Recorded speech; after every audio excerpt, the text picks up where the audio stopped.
What's good? What's good, everybody? This is DDP back with another. This is Positively Relentless. We are still positively relentless here, but it looks like in all likelihood I'm going to be flying solo tonight. So, salute to my dude, Big Game James. Hope you feel better. But we're going to jump on here and we're going to talk some Mavs for a while because we have had an interesting, shall we say, 48-hour window now. This team is maybe starting to find some things, starting to gel a little bit, and I'm certainly digging that. But we need to see how they're able to build upon it. Is this just a hot stretch for some of these guys, or is the team really figuring it out? If you recall, this is around the time they did figure it out last year. They were 16 and 18 midway through December, and then they kind of flipped a switch and they never really looked back. Their winning percentage from like mid-December until the end of the season was second in the league only to Phoenix. They might be doing something again because back-to-back wins, first of all, not just back-to-back wins, it's a back-to-back against Phoenix and then going to Denver. That is serious competition. You have to really be able to prove yourself and show that you are a team not only with that grit and resolve, but also depth.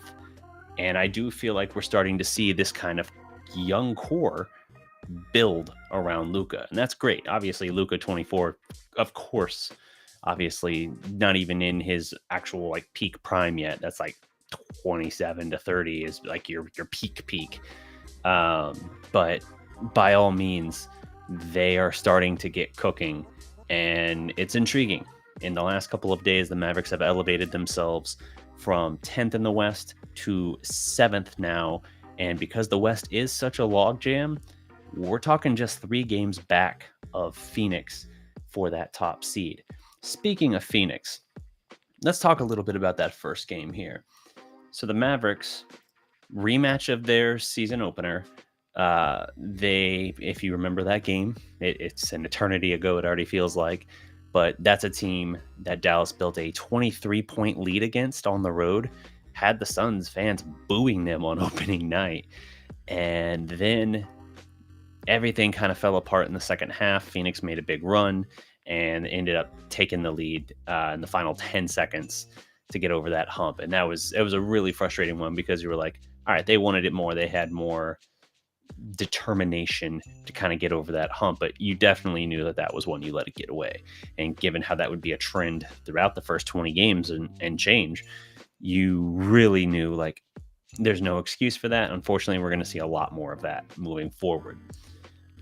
But in this rematch, you have basically a continuation of that second half against the Knicks. Yes, there also was the first meeting with Jalen Brunson. Again, at half, it was not good for the Mavericks, but the third quarter in particular, what's been so often the kryptonite to the Mavericks, ended up being just a thing of beauty in New York. I think they outscored the Knicks something like 44-13 or something. They went from like down 5 or down 7 at the half to up like 20 going into the fourth. Just utter madness.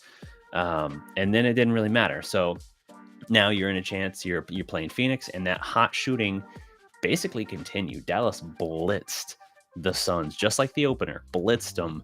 And at the half, Luka already had like 24 points.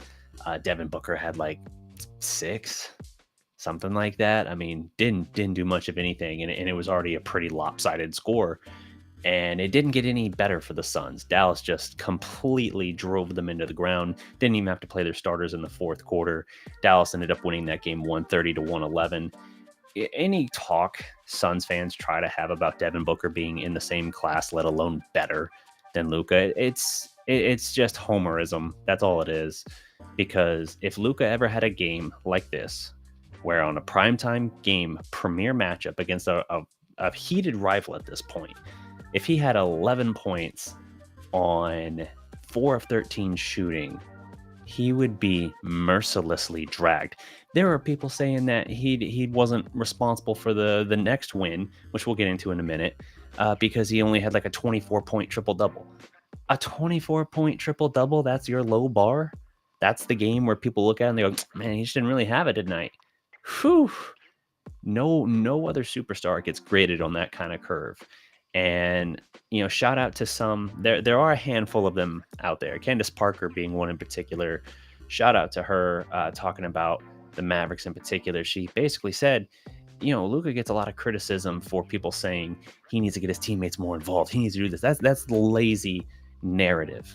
Because if you look, the thing that's changed in the last week and a half is not Luka sharing the ball more. It's guys hitting shots, particularly Tim Hardaway Jr., who since moving, hey, salute, by the way, to James for this. He was calling for this early on. I was a little reluctant, but Tim Hardaway Jr., since making this switch into the starting lineup, has found a new gear. His first game he started was like 2 points, and then he came out was the starter again the next game, and everyone was like, oh, God, what are you doing, Jason? But since then, he's really taken off. Now you got a dude averaging like 20 points for you in the starting lineup. He's red hot, connecting like 46% of his threes or something like that since he moved into the starting lineup. And suddenly it's like, oh, okay. So we have a team that actually is knocking down shots, and a guy who, like Hardaway, will go on a heat check with regularity and knock that son of a bitch down. Okay. All right, this makes the offense look so much different and better when you have that, because Christian Wood cooled a little bit offensively from his production standpoint, but he is being efficient and he is still being a vital piece to the overall machine, I think. But you still have him cooking. You have Luka obviously doing Luka things, and now you have Hardaway cooking. Some of these other guys kind of coming along. You're starting to find them maybe a little bit here and there. Josh Green keeps taking steps forward. Not every game is a huge step forward. Like he'll play solid minutes, but you're going to get a game where it's like, hey, 4 points in like 7 minutes. You will get that. But he looks like very much the type of player, the mold of player we've been clamoring for the Mavericks to acquire in the last year and a half in a trade. The only guy who's really kind of falling out altogether is Reggie Bullock, who I kind of feel bad for him at this point. Like, I know he's a better player than he's showing us right now. He is in the funk of all funks, and something is just not there right now with his confidence. Hardaway got it going, and now Hardaway is like, you have some Mav fans like, dude, Hardaway is cooking so much, we need to trade him while his stock is high. Let me know in the comments. Guys, chime in the comments. Let me know. What are your thoughts on Tim Hardaway Jr. right now? Does he deserve more credit, or should Dallas look at this and say like, "Ooh, he's red hot. Great, we knew this would eventually come. Trade him." Are there people saying that? I'm curious. I think what he brings to this team and how they kind of vibe off of him when he starts cooking, I don't think you can overlook that. I really don't. I think while it's nice to have his trade value high, I still think you probably you're in it for the year with Hardaway, I think. We'll see. I mean, obviously the deadline will dictate that depending on the opportunities that are out there. But yeah, Hardaway is cooking. The only guy not really figuring it out very much is Bullock. And you're seeing Josh Green step in and take some of those minutes. It's interesting how things are starting to go. Even Dorian Finney-Smith had a huge night, game winner. Again, we'll get to that. Game winner in that mix as well. So guys are figuring it out, and the result is pretty positive. Again, against the Suns, Luka 33, 6 and 8, 12 of 20 from the field, 4 of 9 from 3. Dinwiddie 21, 4 and 2, 5 of 15, but 5 of 8 from 3. I like that. Hardaway 17, 2 and 6 on 6 of 12 shooting, 5 of 9 from 3. Josh Green 16, 4 and 5 on 6 of 7 shooting, including 1 of 2 from 3. Shout out, man, to Josh Green. If you think about this, if you roll the mental Rolodex back to the second round series last year against the Suns, realize this. Josh Green was basically unplayable in that series. If he was out there, he was a deer in the headlights, and he looked like he was about to have a heart attack every time he caught the ball. Like, his eyes got like so wide, and he was just like out of control. just freaking out, like, get the ball out of my hand, don't mess up. And that's going to make you mess up. And so to go from that to where he is now, we're talking 6 months. And this dude shredded Phoenix. He's fearless out there. It's not just that he's bringing some 3 and D. It's not just that he's bringing the energy and the hustle plays and stuff like that. He's playmaking. He's doing 360 blind whip passes to the corner. He is making all kinds of things happen. And huge game for him. Another one. That Phoenix game was a huge game for Josh Green. Incredibly pleased with the step forward he's taken. We're talking about a guy that in the playoffs last year, everyone was kind of dragging Dallas a little bit in terms of like the pick.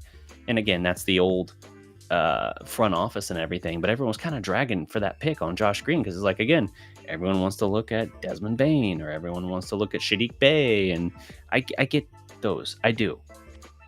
But what Josh Green is bringing you, again, is kind of the mix of what you've been clamoring for the team to acquire, except now they actually have their own guy on a rookie contract, and he's starting to realize that potential. So what he can bring to your mix and what he can be a part of long term is incredibly intriguing. So salute to him. Also in the game, you had 18, 9, and 4 on 6 of 12 shooting from Christian Wood, 2 of 4 from 3. And then you had the Jaden Hardy explosion. And it's garbage time, man. It's garbage time. It's 2 minutes and change.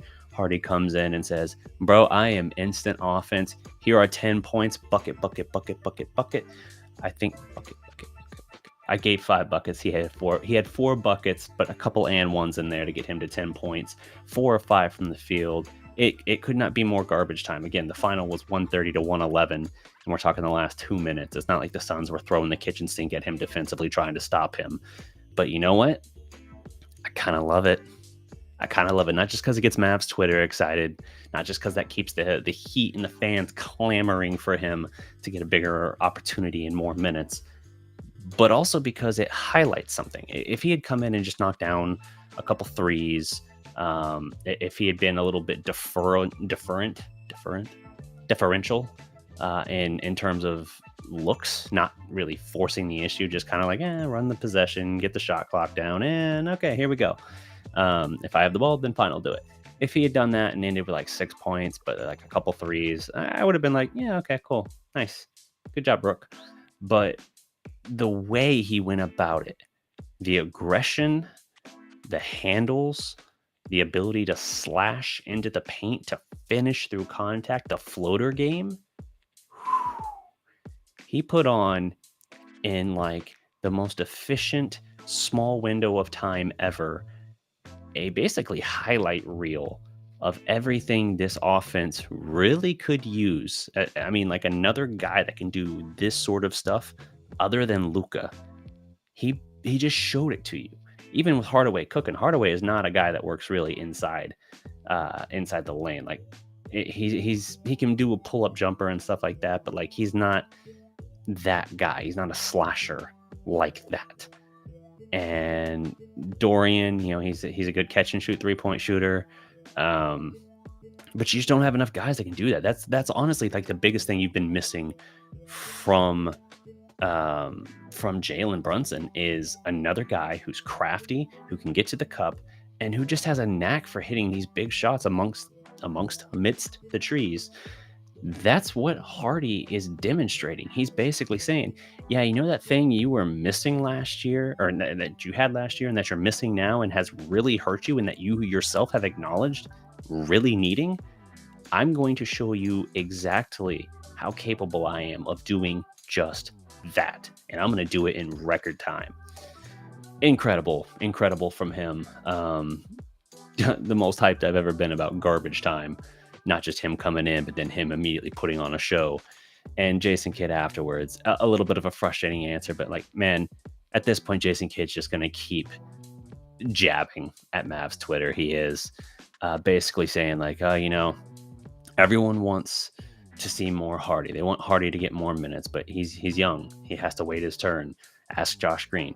Josh Green was kind of in a different situation. Josh Green's rookie year, we're talking about Rick Carlisle, who doesn't like playing rookies unless they're Luka Doncic or to a lesser extent Dennis Smith Jr. And in either case, he really has no choice.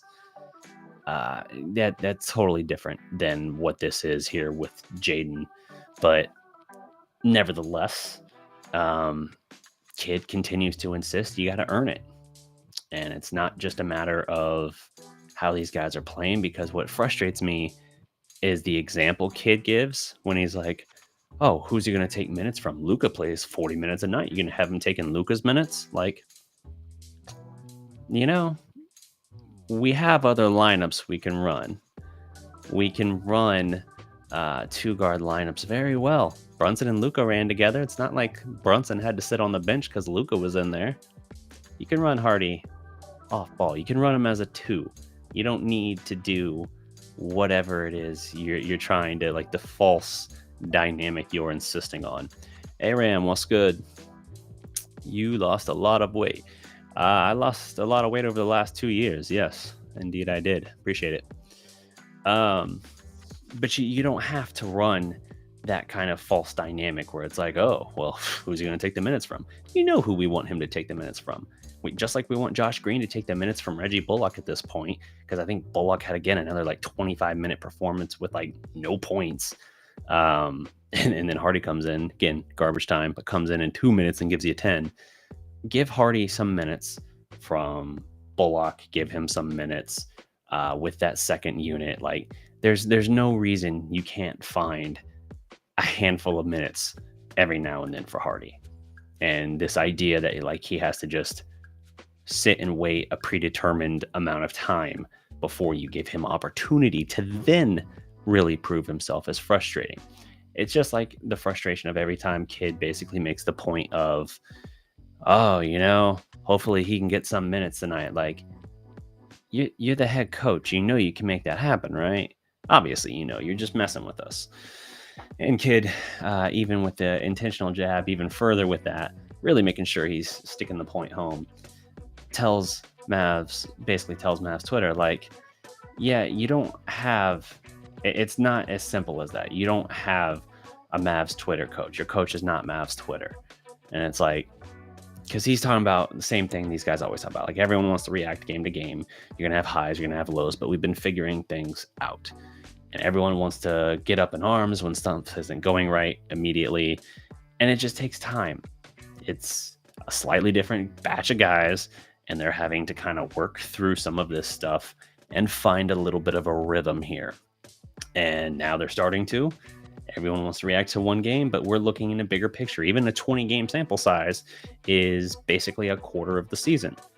So not a small sample size, but certainly not a massive sample size, like a half a year or something like that, or even obviously fractions, a third of a year. So that's what he's talking about. And I kind of get the point he's making, but at the same time, it's frustrating because it's like a lot of these stumbles though feel very self-inflicted, and not even just like, hey, guys just didn't make shots or guys just didn't give full defensive effort. It feels strategically like we're holding back and giving away games that we shouldn't, but that's a different matter. Let's talk a little bit about the Denver game. Oh, you know what? Hold on. Before I move on from the Suns, I said earlier, Devin Booker, 11 points. Luka would get mercilessly torn apart for that. DeAndre Ayton, another good game. 20 and 8 for him, 9 of 11 from the field. Bridges 13, 2 and 2 on 4 of 11. Cameron Payne had 14, 6 and 10, so a near triple-double, but dude was laying bricks. 4 of 16 from the field and 2 of 9 from 3. Lee, 13 off the bench. Shamit off the bench with 13. Not bad. But that then takes us to the next game. Now, I said you had that back-to-back. That's obviously going to present some real challenges. Denver has already been kind of a difficult thing for you. You beat them once without Jokic, but then you played them again like 2 days later, and in the same situation, you crapped the bed and you lost a game you had no business losing. And it just added to kind of this growing body of weight of how much this team is just not holding everything together, how they can't really play a complete game. They can't get up for these opponents who they should just be having their way with. And, without their superstars, they should be just running off the court, but they're not doing that. And it's consistently happening that way. So in this game, best situation you could hope for, again, you didn't have to play your starters in that fourth quarter against Phoenix. And so you're thinking, okay, and, maybe this can be an opportunity for Hardy. It was not. Hardy did not play in this game, but you still had reason to be hopeful. Now, Luka, percentage-wise shooting the ball, not great. 5 of 17. I think inside the 3-point line, he was 1 of 8. So, yeah, in Luka's terms, rough game, but he still gave you 22, 10, and 12 for, I think, his 52nd career triple-double in 37 minutes. He was 4 of 9 from 3. I like that he was 8 of 9 from the free throw line. And he was a +7 overall. So usually when Luka's not shooting efficiently, his plus minus is not going to be great. But it's it's interesting. Let me see. Thai team looked jogging like the one of just 2 years ago. And then it had obvious flaws, but at least had a defined personality. Thai, I guess I don't follow what you're talking about, Aram. I know you put that comment a couple minutes ago, but I guess I missed it at the time. But yeah, so in this game, Luka struggles a little bit, but now you get Dorian Finney-Smith going. 19 points for Dorian Finney-Smith, 7 of 13 from the field, 5 of 10 from 3 in 35 minutes, including the dagger, the game-winning shot with about 16, 18 seconds left. You had Denver pretty much down in the final minutes of this game. You kind of had them put away, and you let them off the mat. And I was thinking, oh God, here we go. Here we go. It's gonna happen again. But basketball God's kind of on your side there. Denver, yes, they take the lead, and then Dorian Finney-Smith knocks down a gutsy 3-pointer that felt like something he's really needed for a while with his stress. Thai team looks nothing like the one 2 years ago. Is it the exact same comment? Oh, this feels okay. I get you. This team looks nothing like the one of 2 years ago. The Mavs had obvious defensive flaws, but at least it had a defined personality. Yeah, I get you. I agree. Yeah. Yeah. So this felt like a huge moment for Dorian Finney-Smith, but then you kind of mess around a little bit. So you get a 116-115 lead, and then you have to kind of like grit out another Denver possession. Then you get fouled. Okay, Hardaway's going to the line, and oh God, he missed it. Okay, okay, we got another one. Oh my God, he missed it again. And then you have to kind of say a prayer as Denver throws up a 3/4 court, almost half court heave, and doesn't miss it by much, but they miss. So Dallas, second out of a back-to-back, gets a 116-115 win in Denver. Hey man, that is tough. Not just the second night of a back-to-back, not just another, I think Denver's the 5 seed right now, not just another quality opponent at full strength, meaning with a 2-time MVP, but also the fact that, just going to Denver, Mile High, right? Like, that's a very tough thing. And that crowd was rocking at the end. When Dallas was going through their final possession, that Dodo hits the 3, the crowd is deafening. That is a big cojones 3-pointer by Dodo. So I love that for him. I'm happy for him. Speaking of ballsy play, Tim Hardaway Jr., 29 points in 31 minutes. I can forgive you for those 2 free throws at the end, because you know what? 9 of 12 from the stripe, 29 points, 7 of 12 from the field, 6 of 8 from 3. Bro was cooking. He is on a burner right now. He is practically a point a minute right now. And that's big for this team. Dwight Powell, meanwhile, 8 and 7. Very quiet, good game for him in 21 minutes. Wood off the bench, 14, 6 and 2. Again, not a lot of shots, only 7, but 6 of 7, so he was efficient with it. It's good. You got 14 minutes and nothing out of Reggie. So again, that's a point of kind of concern for me here. I want to see, against Phoenix, 25 minutes, no points. So Reggie is in the worst kind of way right now. Uh, his role's got to be just shrinking, shrinking, shrinking. It's not just that he's not in the starting lineup anymore. I think they're going to have to figure out something. But at this point, could you trade him for a bag of beans? I don't know. He's on a 3-year deal. I do think it's a player option in year 3, but he's on a 3-year deal. So we'll see what you can do. Now, it's not an expensive contract by any means. I think it's like 10 mil a year. That's not for what he can bring and what we saw in the playoffs, what he brought to the team last year. There's certainly value in that. And I'm sure Dallas is hoping to hang on to him and hoping he can kind of shake through this, shake it off and get going. But we'll have to see. But 2 big gutsy performances from Dallas. The shooters are finding rhythm. In 5 starts, Tim Hardaway Jr. is now averaging 19.8 points, 3.8 boards, shooting 47.9% from the field, and an obscene 49.1% from 3 on 10.6 attempts per game. He's a plus 37 in the 5 games he's been in the starting lineup. Good googly moogly. That dude is juiced right now. Absolutely killing it. And it's just, when you got the role players knocking down shots, it doesn't even have to be all of them. But Hardaway's vibing, and now Dodo is starting to find a little bit of vibe, and things suddenly feel a little bit easier. Luka doesn't have to do everything. His usage is still too high, and Kid keeps acknowledging that. That's good. Honestly, it's good. I have no problem with Kid acknowledging that because I think it's realistic. You look at the years that Russell Westbrook and James Harden were winning MVPs. Those were not years that translated to deep playoff runs. I know Harden got to a couple Western Finals, but if you look at his numbers individually, they usually weren't great in the playoffs. His playoff career averages are only like the low 20s. So not even close to the same. And Westbrook dragging by sheer force of will, but not necessarily managing a game well. Post Durant, especially, just never was able to really do anything there. So interesting to see that, and that's why we want to see more Hardy. I mentioned earlier that young core. I was alluding mostly to Josh Green, also Jaden Hardy.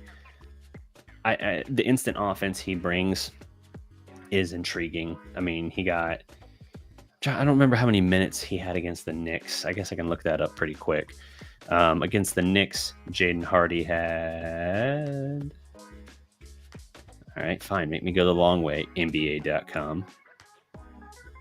Against the Knicks, Jaden Hardy had 7 minutes. 7 minutes, 5 points in that game.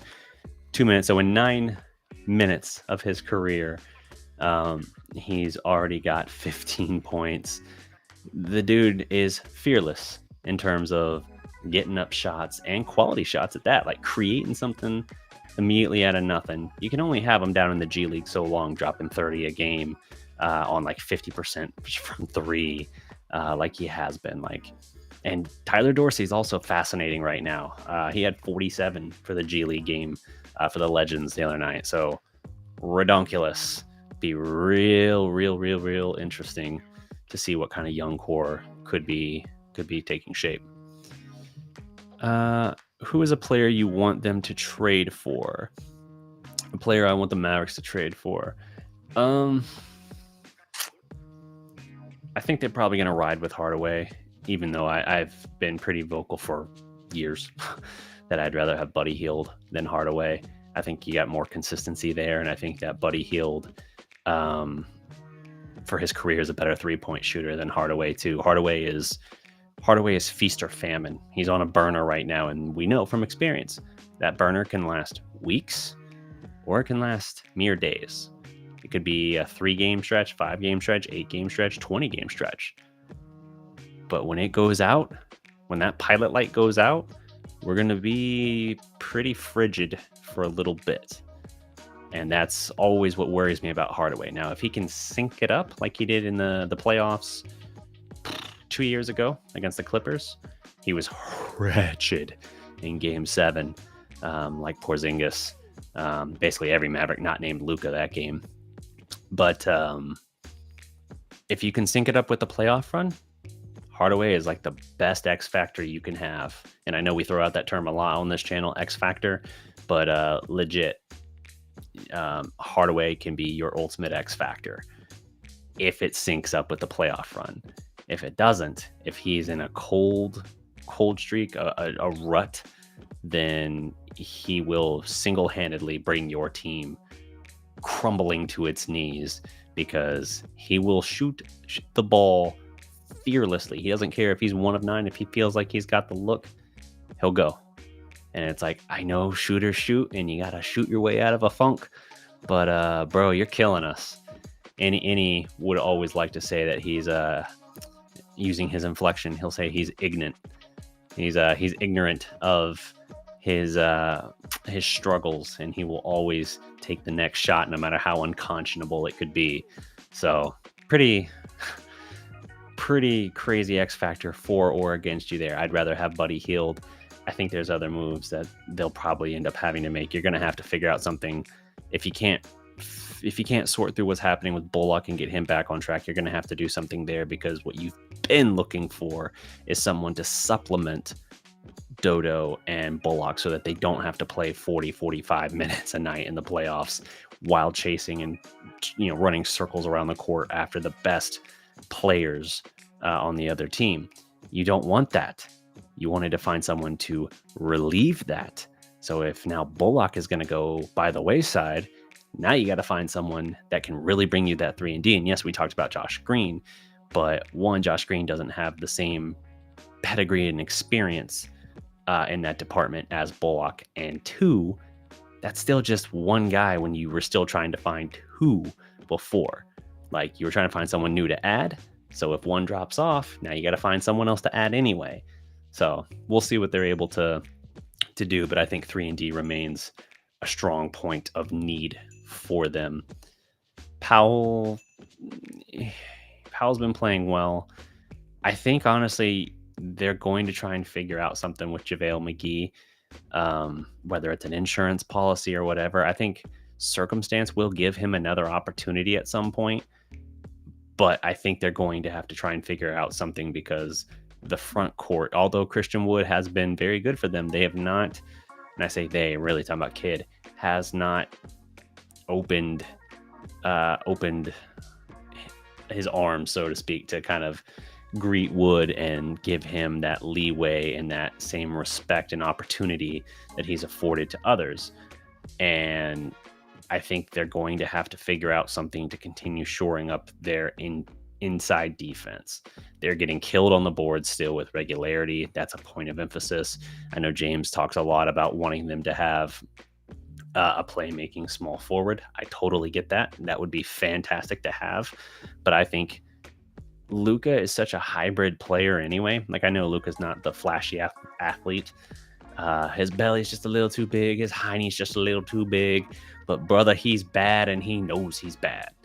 Quoting a little bit of, paraphrasing a little bit of Dusty Rhodes there, The American Dream, as I ironically cite a Slovenian player. But yeah, Luka is such a unique weapon in that he's basically a point forward. Like, he's a point guard, yes, but his size and his frame gives him a little bit of that ability to do whatever. Like, I think it kind of takes away some of the need for that dynamic offensive weapon as a small forward. If you got it, great. If you can get it, great. But do I feel like you have to chase it? Nah, not really. I think you can certainly make do with some of these other pieces. So I would say you want to try and shore up your front court a little bit, particularly the defense and the rebounding, and then just get me some more 3-and-D. Like, it's not enough just to have long, lanky defenders. You need guys that can do that and knock down shots. Dodo, when he's on, he can do it. Bullock, when he's on, he can do it. Josh Green, you drafted him to be that. He's showing you now he's kind of getting to the point where he can do it with consistency. You give me that, and you give me a spark plug offensive guy like a Jalen Brunson or JJ Barea type in Jaden Hardy. Brother, I'm ready to cook. I'm ready to watch this team cook. But I want them to address that inside game a little bit with rim protection and defense, or rim protection and rebounding, particularly. Who's someone you guys want? Let me know in the comments. Ooh, it has been a minute since I have run one of these solo and live with you guys. I gotta say, I was very long-winded just now. I just talked for like 35 minutes without taking a breath, it felt like. Let's see. Uh, Another thing that was unique. Oh, hold on. Let me shout out some of the comments here. I see we got some additional faces in here. Carlos Holloway, what's good? Big game Friday against the Bucks. Yes, sir. That's a big game indeed. Aram says, and I have to say, Dwight Powell doesn't play well, yet I really like the Mavs kept him, because if we trade those core players away, I feel like they would no longer be the Mavs. Yeah, I mean, he's the he's the remaining piece from the Rajon Rondo disaster trade. So, we almost refer to it as the Dwight Powell trade at this point, just because he's the thing that's still here. But Powell is the ultimate blue collar lunch pail guy. He's beloved by his teammates. I get that. I appreciate that. He's a consummate pro and someone you have no problem representing your franchise. My concern with him is that we've seen him in 3 playoff runs, and you can't play him 10 minutes a game despite him starting. And he gives you next to nothing, and you have trouble putting him and keeping him on the floor because of how teams kind of attack him and negate his impact. So that's my concern there. I think if he's a guy that's in your rotation and just gets a handful of minutes here and there, great. I'm still a little reluctant on starting him and playing him consistently 20, 25, 30 minutes a game. Jaden Hardy says Kevin Hoffman has a chance to be a good NBA player. Yes, he does. Offensively, he has the tools. Defense is a little bit of a point of development for him, but he's got the shooter mentality, the scorer, I want to say mentality, because he's not just a jump shooter. And, we're talking about a guy that was projected for a while to be a top 5 pick. And him being one of those experimental cases, going straight to the G League for their development thing for a year instead of going to college, frankly, was disastrous for him, because he struggled in how many games did he play? I looked this up previously when I talked about it, but I can't remember how many total games he played in the G League for the Ignite. But he struggled pretty heavily, and that kind of tanked his stock. He fell all the way to 37 for the Mavericks. So yeah, that's pretty telling. But you see what he's doing in the G League, and now you see the acumen, the handles, and his ability to kind of slither through the paint and make things happen, finish at the rim, finish through contact. There's a reason he was projected top 5 in the draft. He has a chance to be very good. I'm not going to say like superstar good, but he has a chance to be a perfect, kind of like I said about Josh Green, a perfect complementary piece alongside Luka Doncic for your future foundation. Our biggest problem is we rely too much on Luka, says D-Town Texas G. 100% we do. We've tried getting that second star. The Porzingis thing just fell through. It didn't work. Porzingis himself acknowledged recently that he just wasn't the right guy to play alongside Luka, because Porzingis is having a little bit of a career resurgence now in Washington. Good for him as far as conducting himself like a professional and doing everything asked of him without drama. I always appreciated that about Porzingis. His honesty, man, that was one thing that was so refreshing when you would talk to Porzingis in the locker room, and I was in there with him once or twice. He would give you very honest, clear answers. He would tell you his thought, and I don't mean like venting. Some guys, when we say that, some people think like, oh, he's just like no filter.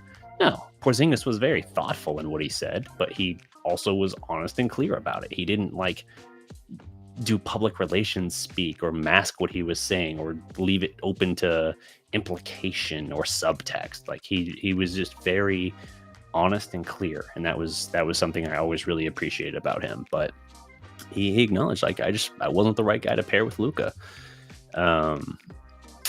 And I wish they would let Christian Wood be that guy, because I think from the dynamic weapon perspective, I think Wood is a perfect fit next to Luka.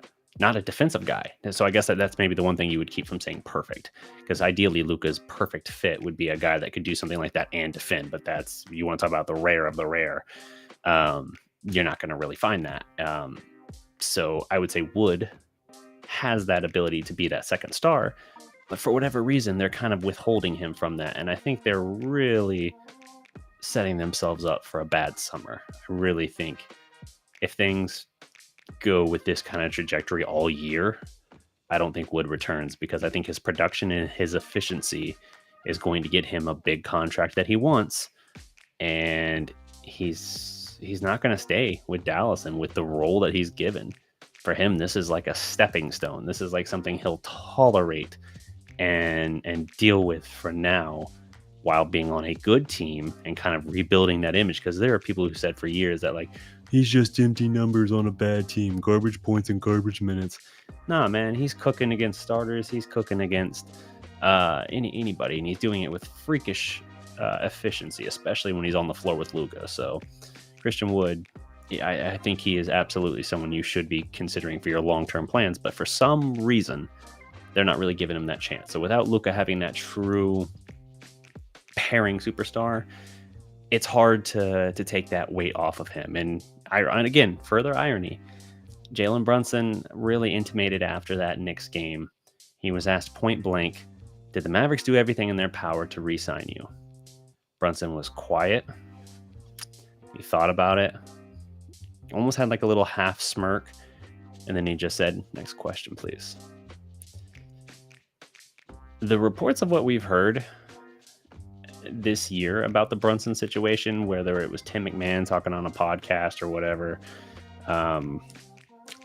Blue Low Post, guys like that, it's pretty clear Dallas did not make the full court effort for Brunson even after the playoff run.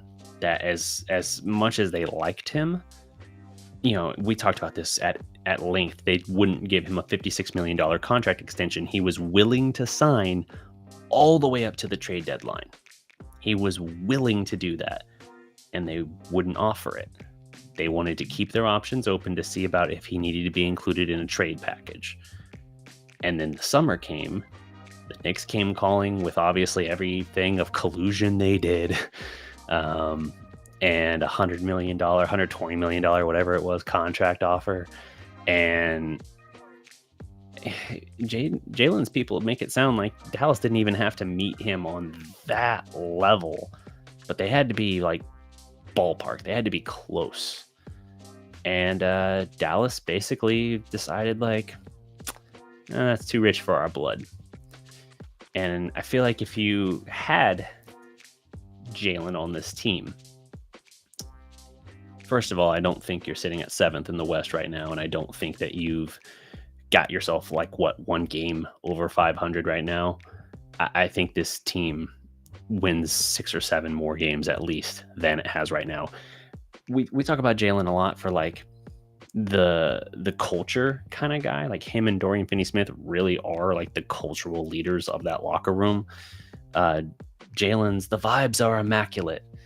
Like legitimately one of the main steadying forces and presence in this locker room for the past several years. And I think they have sorely missed him. And guys have even kind of said, when we were struggling in the past, the kind of steadying presence we had and the guy kind of picking us up behind the scenes was often Jalen.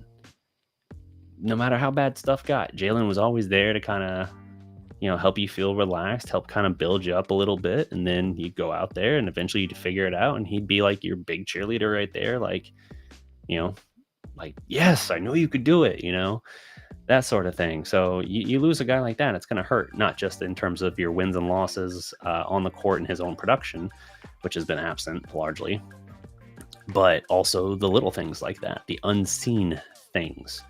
And I think it's just, say what you want about how Dallas might have a young core potentially forming finally around Luka. I think they've messed around a lot, and I think they have horribly misplayed several things. JaVale McGee, horrible mishandle. The situation with Jalen's extension, horrible mishandle. the situation with Jalen in the summer and actual free agency. Bad mishandle. I think we talked about with the Western Conference how getting to 5 games was probably the best case scenario because you're forced as a front office to look at it and say, okay, we can't just run the same thing back. It's not good enough to just run the exact same back. And maybe they had that same reasoning for why they wouldn't bring back Brunson. I don't know. But you can't just bring the same thing back. You got to the conference finals, which is awesome, but you were pretty handily dispatched. You were still 7 wins away from a championship. So you can't just bring it back. But if you were 1 or 2 games away, they would probably convince themselves, as they've done multiple years in a row, to largely bring back the same group. And so this time I think it's like, okay, we can't bring back the same group. We have to do something. But this is a good way to like assure Luka that we know what we're doing and that we're on the right track, to get him to believe in our vision and our coaching staff and everything. But I think the way they handled the summer undercut some of that faith in the first 20 games, undercut that faith. And maybe now it's kind of starting to level out a little bit as they're figuring out kind of life without Jalen and how to adapt.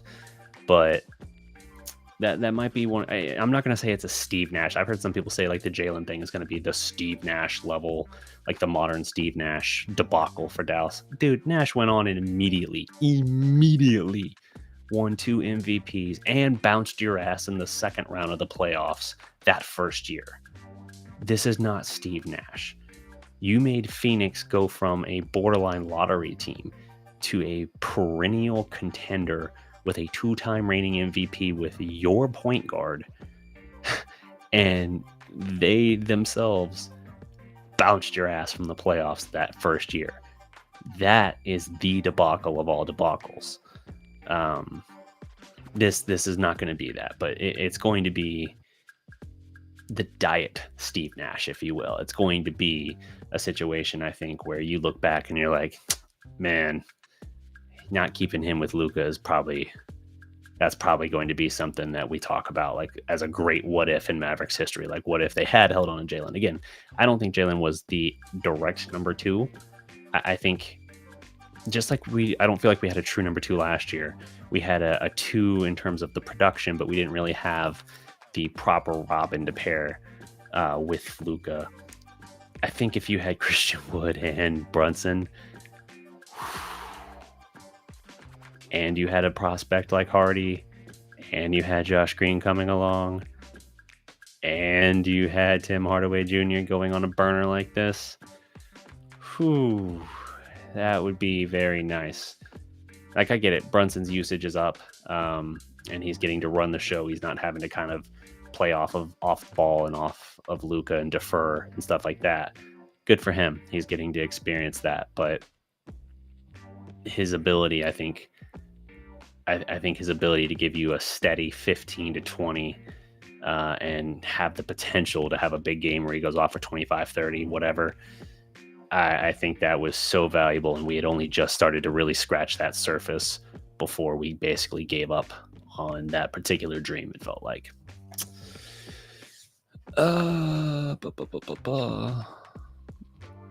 D-Rose. Yeah, D-Rose is an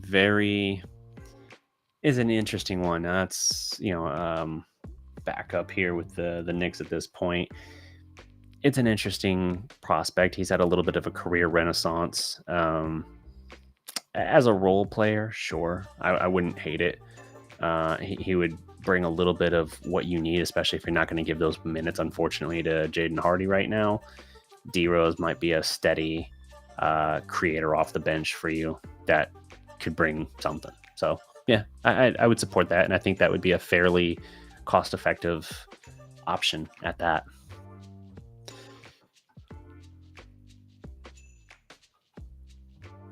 Do you think Seawood will be around, or do you think they trade him at the deadline, asks Kevin.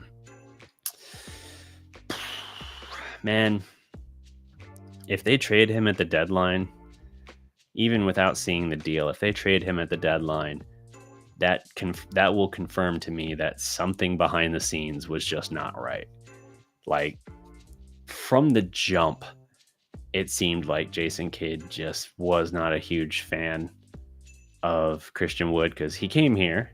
We acquired him, and everybody's like, "Oh, dude, your starting center is figured out, or maybe power forward, depending on how you want to play him. But you got your starting front court guy figured out.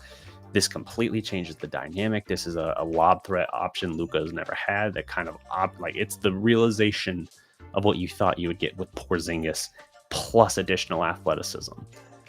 Not the rim protection so much, but you get what I'm saying. Offensively, that's what you thought. And then what did you immediately hear? Oh, Mavs are giving a 3-year deal with a player option in year 3 and promising the starting center role to JaVale McGee. Right? Madness. Even at the time, I was like, oh, as a role player, I don't hate it. Although 3 years with a player option sucks. But you promised the starting job? And Christian Wood even kind of like side-eyed that, like, dude, I'd be willing to start alongside JaVale. And Kidd was kind of like, that's cute. We're going to bring Wood off the bench. He'll be our 6th man. And I'm like, oh, okay. Instant offense off the bench. He'll be going against the second unit. You can still stack his minutes in a way where he plays a lot with Luka, although they really have not been doing that. And you can still cook. You can still like really make things happen. And I'm like, okay, so you'll have a 6th man of the year, presumably. Okay, I can talk myself into that. And then you saw the dumpster fire that was JaVale McGee early on in the year. And it's like, what are we doing? And then you keep hearing Kidd talk about how we're going to start. No, he's never said we're going to start Wood, but that we would take a look at doing whatever we had to adjustment-wise to make our starting lineup as good as it can be, while he would acknowledge, you saw the dominance of the 2-man game with Luka and Wood. And then before the next game, he'd say, no, there was no consideration to changing the starting lineup. Like, empty lip service. Just empty lip service to the media, and then a wayward backhand to Mavs Twitter. Frustrating as hell. I don't know what it is, man. Something doesn't gel with them, and it seems like even before Wood even arrived in Dallas officially, Kidd was just kind of like, yeah, he's a nice player, but not somebody I'm gonna attach my wagon to. I'm trying to think of that analogy, but I can't really put it all together right now. So if they trade him at the deadline, it will confirm to me that, like, and this is my own headcanon. I don't have an inside report, obviously, but it would tell me that, like, yeah, something behind the scenes was going on, and they actually did a good job keeping it quiet. I keep waiting every day from the Tim Cato report that's going to tell us behind the scenes what's going on, but nothing yet from The Athletic. So I don't know. If they do it, I'll be surprised, but also not surprised. I lean towards that's probably not going to happen, but we'll see, because maybe they are going to recalibrate and say, we lost Jalen for nothing, and that really hurt. Do we want to lose our second best player again the very next summer? You want to talk about what that'll do to the narrative of guys not wanting to play with Luka and free agents not wanting to come to Dallas? It's not going to be good. You almost have to, for your reputation's sake, re-sign Christian Wood to something. I don't know.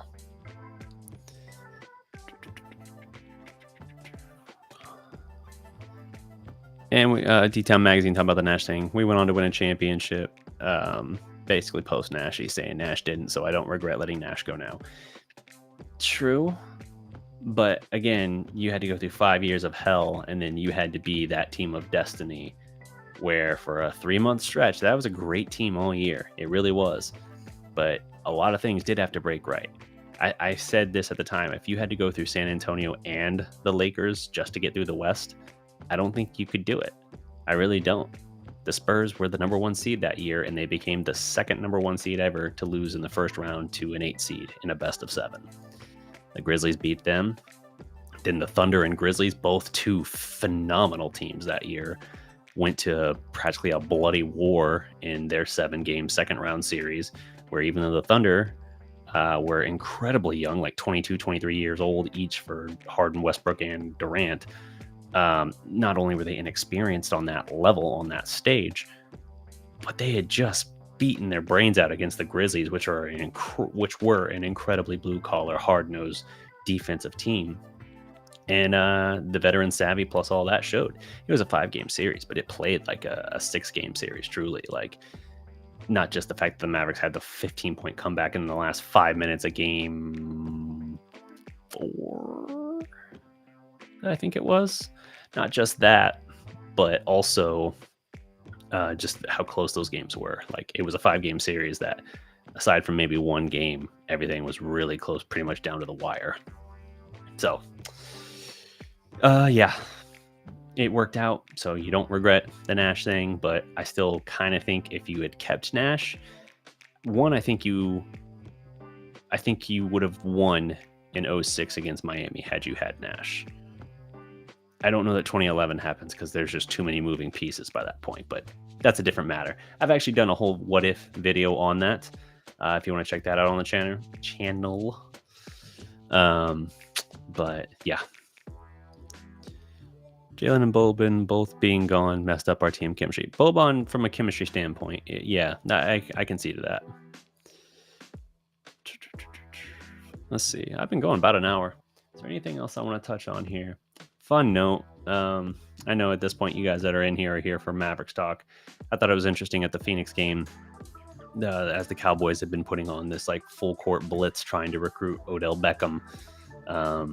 You had Odell shown courtside. He was in Jerry Jones courtside seats alongside Cowboys stars Micah Parsons and Trayvon Diggs. And as soon as he's shown on the Jumbotron, you got the American Airlines Center chanting OBJ, OBJ. That was a cool moment, but the irony is I don't think Odell's even going to be is going to sign here. It sounds like Dallas is kind of like, yeah, he doesn't sound like he'll even be available this year, and that's kind of why he wants a multi-year deal. And he hasn't really been willing to work out for teams, so it's kind of blind faith. That's a little scary for a guy who's torn the same ACL twice now. Yeah, so we'll see what happens with that. But I thought that was the way that whole thing was covered in that Suns game. I thought was really interesting.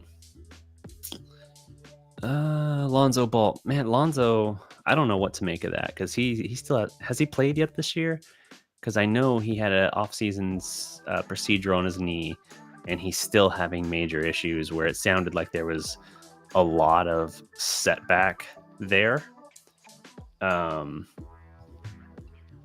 And like he's not progressing well with the knee.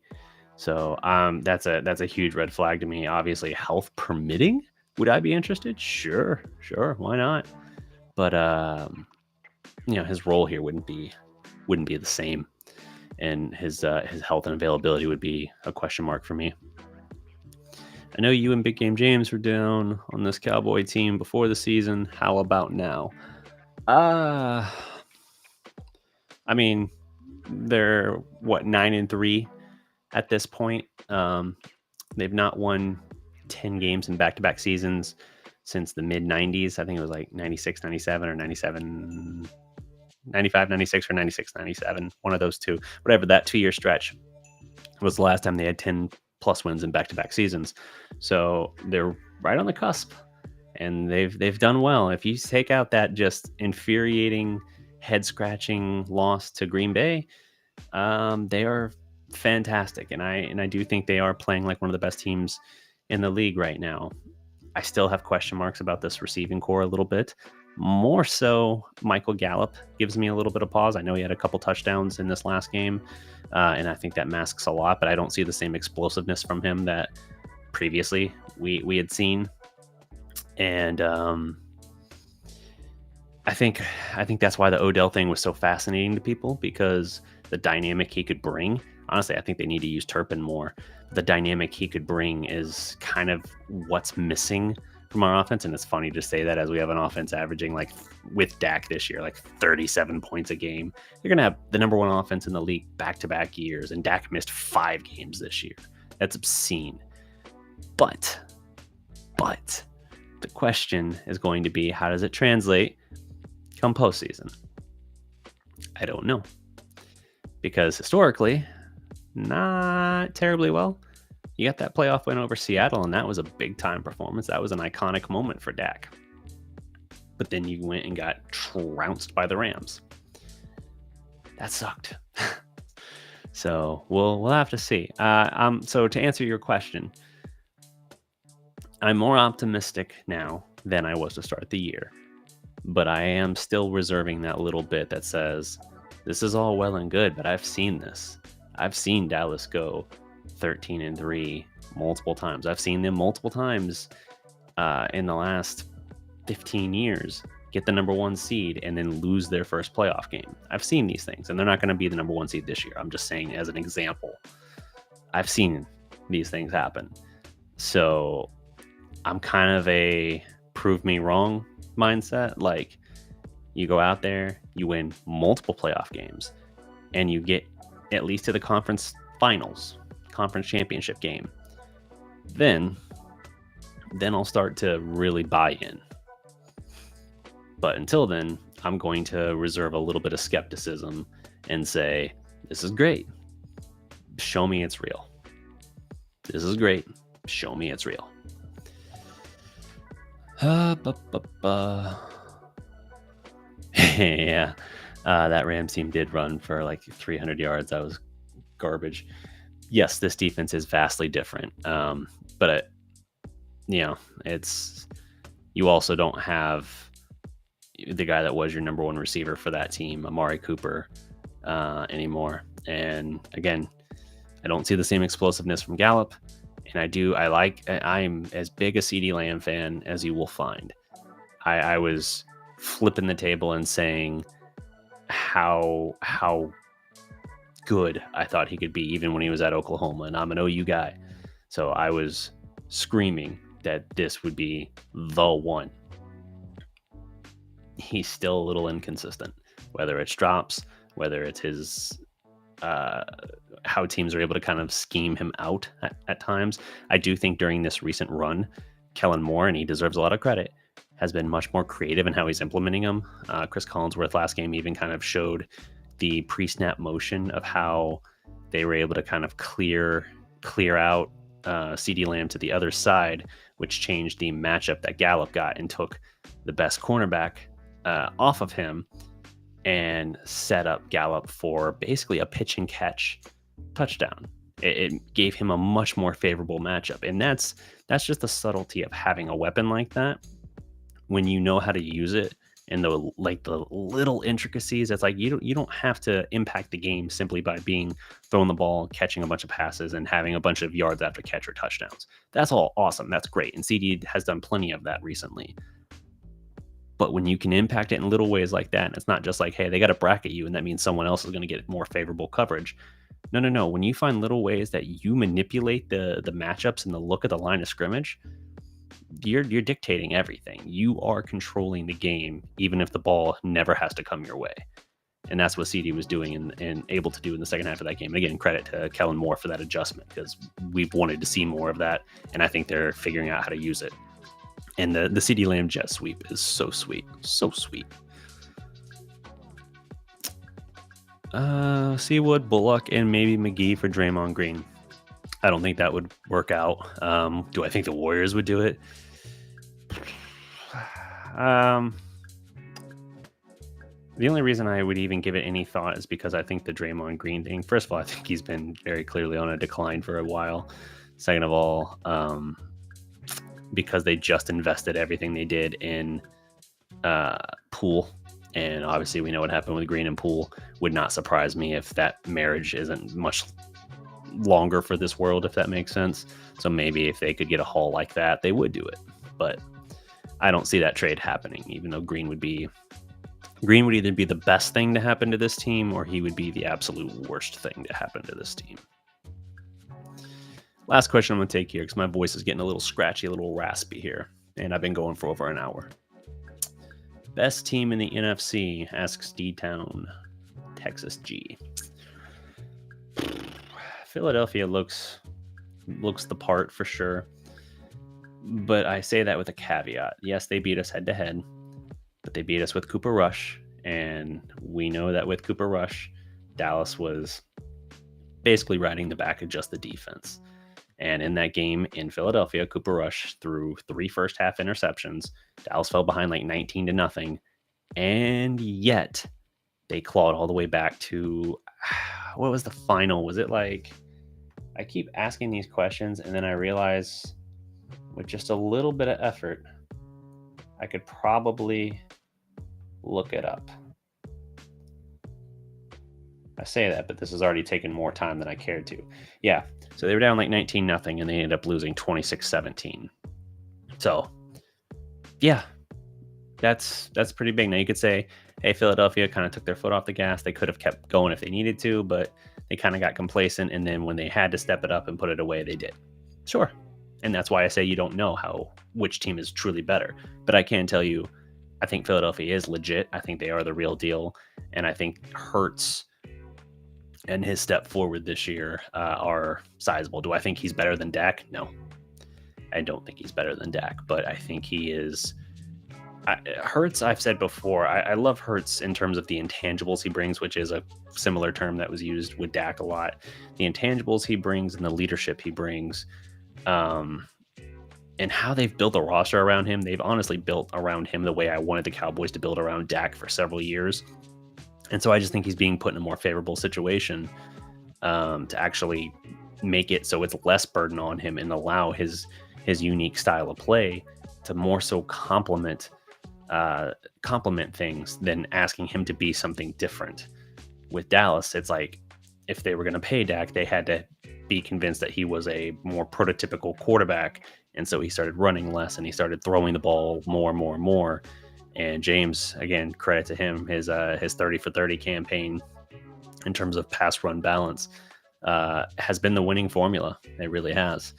And I think when Dallas uses Dak like that, you typically get more good Dak. A lot of good. Now, you'll still get some throws here and there that are head scratching. He's throwing about a pick a game right now, but it's his trust in his receivers that he's like, no, I expect them to be where they're going to be, and I'm going to turn it loose regardless of what I see, which is kind of scary.